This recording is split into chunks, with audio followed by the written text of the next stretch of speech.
Thank you, Mr. Speaker. Could you have the clerk report House Committee Sub to House Bill 240, please? Mr. Clerk, please report. House Committee Substitute 1 to House Bill 240. Gentleman from Jackson. I move adoption of the House Committee Sub to House Bill 240. Motion made for the adoption of House Committee Substitute 1. Is there any discussion? Seeing none, all those in favor, please signify by saying aye. Aye. All opposed, nay. Motion carries. House Committee Substitute 1 is adopted. Gentleman from Jackson.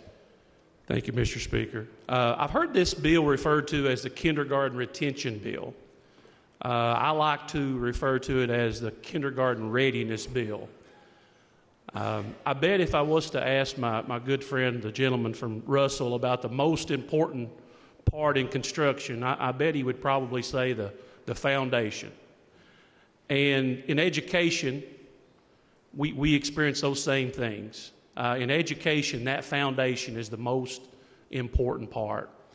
And what this bill will do is it will allow a school, a teacher, a reading interventionist, a group of people to come together and decide if a student is not ready after they've completed kindergarten, that they would repeat kindergarten or be retained in kindergarten until they're ready to go.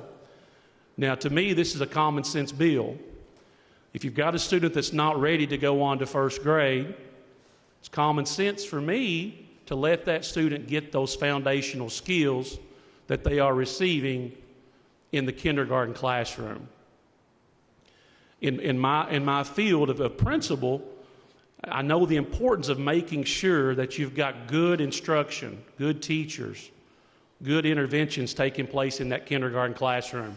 It's the easiest place to make sure kids are ready to move on. A lot of states surrounding us have went with a third grade retention bill. And obviously that's something we may get to at some point, but I hope that this bill will fix our problem. Obviously, we want every kid to be proficient.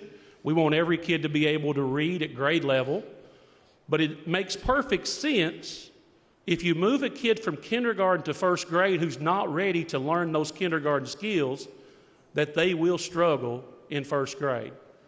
So this bill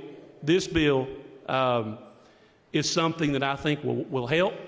It's something I've been doing for years. It's something that's already legal, but I've had tons of teachers, tons of husbands of teachers in this body thank me for this legislation, because and a lot of times we'll have a teacher that says this kid's not ready to move on, but we move them on regardless because they believe that in Kentucky we have that ungraded primary. So this bill will kind of clear that up. And if there's no other questions, I move for passage of House Bill 240 as amended by House Committee Sub.